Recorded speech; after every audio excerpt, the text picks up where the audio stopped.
ತುಂಬ ದಿನಗಳಿಂದ ತರಿಸ್ಬೇಕು ಅಂತ ಇದ್ದೆ. ಸೊ ಫೈನಲಿ ಬಂತು. ಆ್ಯಂಡ್ ಗೆಸ್ ವಾಟ್, ವಿಲೇಜ್ ಡೆಕೋರನ್ನು ಇನ್ಸ್ಟಾಗ್ರಾಮ್ ಪೇಜಿಂದ ಈ ಮುದ್ದಾದ ಮಣ್ಣಿನ ಪಾತ್ರೆನ ತಗೊಂಡೆ.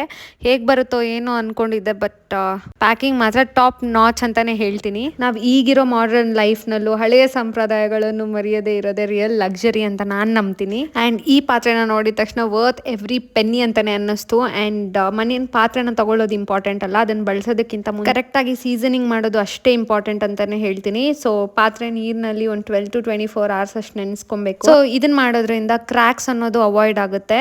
ಅದಾದ್ಮೇಲೆ ಏರ್ ಡ್ರೈ ಅವ್ರ ಪ್ಯಾಡ್ ಡ್ರೈನ ಮಾಡಿಕೊಂಡು ನಾವೇನು ಅಕ್ಕಿ ತೊಳೆದಿರ್ತೀವಲ್ವ ನೀರು, ಅದನ್ನ ಸಹ ಸೇರಿಸ್ಕೊಂಡು ಸಿಮ್ಮಲ್ಲಿ ಪಾತ್ರೆನ ಸ್ಟವ್ ಮೇಲೆ ಇಟ್ಟು ಚೆನ್ನಾಗಿ ಬಾಯ್ಲ್ ಮಾಡೋದಕ್ಕೆ ಬಿಡಬೇಕು. ಸೊ ಈ ಪ್ರೊಸೀಜರ್ ಯಾಕೆ ಇಂಪಾರ್ಟೆಂಟ್ ಅಂತ ಅಂದರೆ, ನಾವು ನಾರ್ಮಲಾಗಿ ಮಡಿಕೆ ತಂದು ಸೀಸನಿಂಗ್ ಮಾಡದೆ ಇಟ್ಟರೆ ಬೇಗ ಪಾತ್ರೆ ಒಡೆದೋಗೋ ಚಾನ್ಸಸ್ ಇದೆ, ಬಿಕಾಸ್ ಸ್ಟವ್ ಮೇಲೆ ಕುಕ್ ಮಾಡೋದ್ರಿಂದ. ಸೊ ಅದಾದಮೇಲೆ ಗಂಜಿನ ಬಗ್ಸಿ ಆ್ಯಸ್ ಯೂಶುವಲ್ ನಾವು ಹೆಂಗೆ ಪಾತ್ರೆನ ತೊಳ್ಕೊತೀವಲ್ವ, ಸೋಪ್ನ ಹಾಕಿ ನೀಟಾಗಿ ತೊಳ್ಕೊಂಡು ಮತ್ತೆ ಪ್ಯಾಡ್ ಡ್ರೈನ ಮಾಡಿಕೊಂಡು ಲಾಸ್ಟಲ್ಲಿ ಕೊಬ್ಬರಿ ಎಣ್ಣೆ ಅಥವಾ ಅಡುಗೆ ಎಣ್ಣೆ ಯಾವುದಾದ್ರೂ ಎಣ್ಣೆನ ಹಾಕ್ಕೊಂಡು ಚೆನ್ನಾಗಿ ಅದನ್ನು ಇಡೀ ಪಾಟ್ಗೆ ಸ್ಪ್ರೆಡ್ ಮಾಡ್ಕೋಬೇಕಾಗುತ್ತೆ. ಈ ಸ್ಟೆಪ್ ಅನ್ನೋದು ತುಂಬಾ ಇಂಪಾರ್ಟೆಂಟ್. ಆ್ಯಂಡ್ ಡ್ರೈ ಮಾಡೋಕ್ಕೆ ಬಿಟ್ಟರೆ ಯರ್ ಗುಡ್ ಟು ಗೋ.